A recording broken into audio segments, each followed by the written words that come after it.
উনি যদি আপনারাও দেন, খালি ছবি না তুলে আপনারাও আগে ডাটাটা দিয়ে, আপনারাও একটু ওই যে খালি হাঁটু পানির মতো ছবি দিলে যে আপনারা অনেক কাজ করেছেন আর আমরা দিলাম না, বিষয়টা কিন্তু ভাই সেটা না। এভাবে বলে কি দলকে উপরে উঠাইতে পারবেন?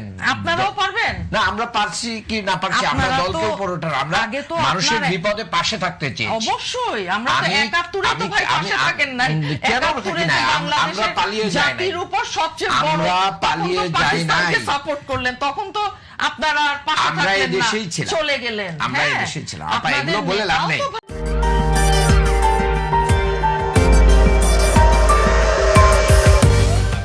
আমাদের কেন্দ্রীয় নেতৃত্ব বারবার একটা কথা বলেছে যে আওয়ামী লীগের কোনো সন্ত্রাসী বা যে আওয়ামী লীগের ফ্যাসিস্ট কোনো সদস্যকে বিএনপিতে ঠাঁই দেয়া হবে না। এই কথাটা তো একবার না, বহুবার বলেছে।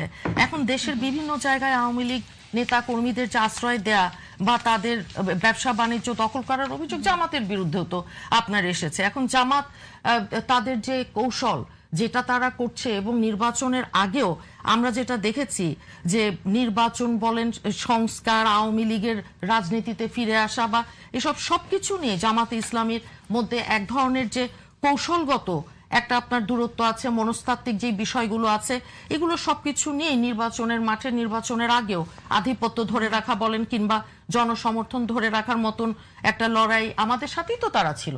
তারা তো আমাদের ধানের শীষ প্রতীকে 2018-তেও নির্বাচন করেছে, তারা জাতীয় পার্টির সাথেও ছিল, আওয়ামী লীগের সাথেও ছিল। এখন বলতে গেলে বলতে হয় যে যখন যাকে দরকার তাকে ব্যবহার করবেন, ভালো কথা, কিন্তু বিএনপি ভাই, আমরা আপনাদেরকে সবচাইতে কঠিন সময়ে শেল্টার দেয়া দল হচ্ছে বিএনপি। যখন দিনে রাতে 24 ঘন্টা আমরা বিএনপি করি বলে বিএনপির জন্য যে কথা শুনেছি তা না, জামাত কেন আমাদের সাথে, এই কথা আমি বোধহয় টকশোতে 15 বছর আমরা এটাই শুনে গেছি এবং তাদেরকে ডিফেন্ড করে গেছি।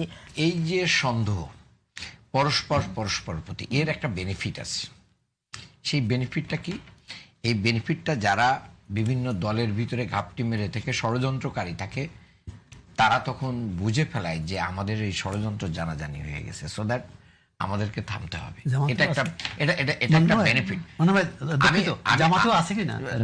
এটা আছে কিনা থাকতেও পারে, আমরা তো কারোর অন্তরের খবর জানি না। এটা নিয়ে তো আমি বক্তব্য দেই। বিএনপি বলতে পারে যে আমাদের থাকতে পারে, আমরা বলছি বিএনপির থাকতে পারে। যদি থেকে থাকে তাহলে ষড়যন্ত্রকারীরা কমপক্ষে বুঝবে যে না, এই ষড়যন্ত্র সম্পর্কে দেশের মানুষ সচেতন, নাম্বার 1। কাজেই ওই লাইনে হাঁটা যাবে না, ওই পথ বন্ধ হবে, সেটা যারাই হোক সেই পথে কেউ হাঁটবে না, নাম্বার 1।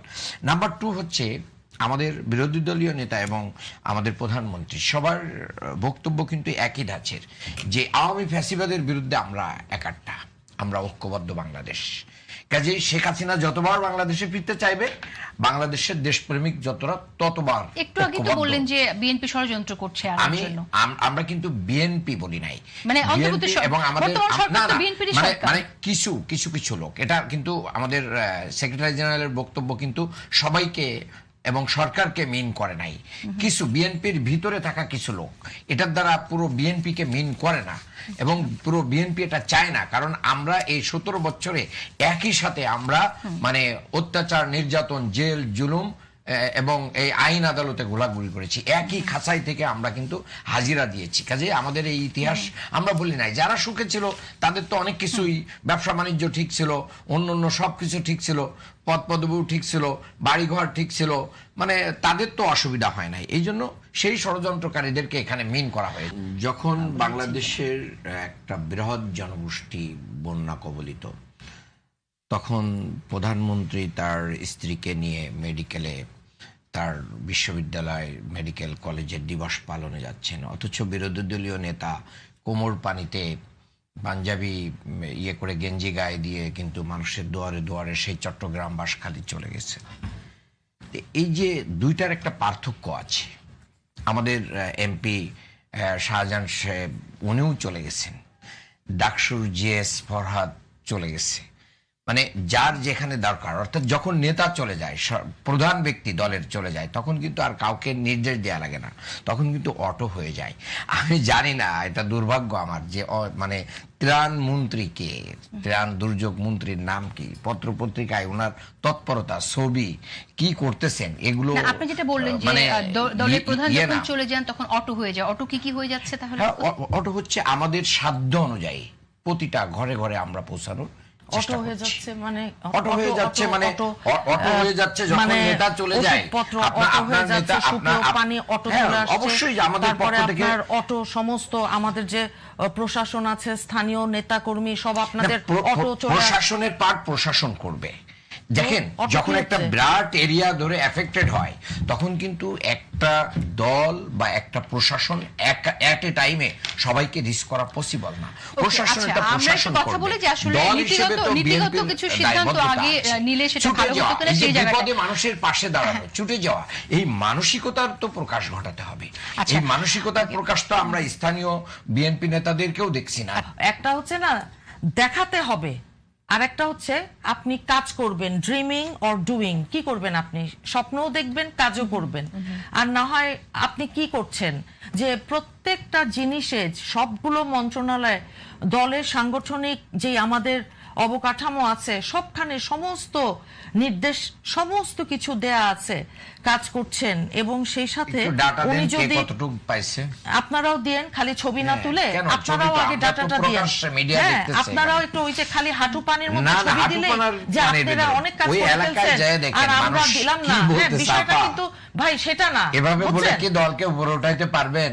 আপনারাও পারবেন না, আমরা পারছি কি না পারছি, আমরা দলকে উপরে উঠার, আমরা মানুষের বিপদে পাশে থাকতে চেয়েছি। অবশ্যই আমরা তো একাত্তরে তো ভাই পাশে থাকেন না, একাত্তরে না, আমরা পালিয়ে যাই না, জাতির উপর সবচেয়ে বড় আমরা পালিয়ে যাই না, সাপোর্ট করলেন, তখন তো আপনারা আর পাশে থাকলেন না, চলে গেলেন। আমরা এই দেশেই ছিলাম, আপা এগুলো বলে লাভ নেই। ভাই চলে গেছিলেন। আজকে ডাক্তার শফিকুর রহমান মানবতার ফেরিয়ালা হয়েছেন, মানবিক দল গঠন করেন, মানবিক নেতা তৈরি করেন। শেষ করে দেব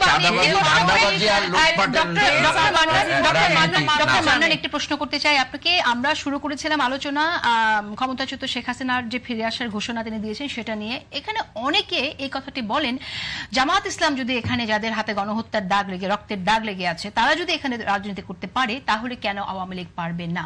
সেই জায়গা থেকে আমি আপনার একটি মন্তব্য একদম 30 সেকেন্ডসে যদি। জি, আমি খুব সহজেই বলছি যে আওয়ামী আমলে যতগুলো গণহত্যা হয়েছে, একটা হয় নাই কিন্তু।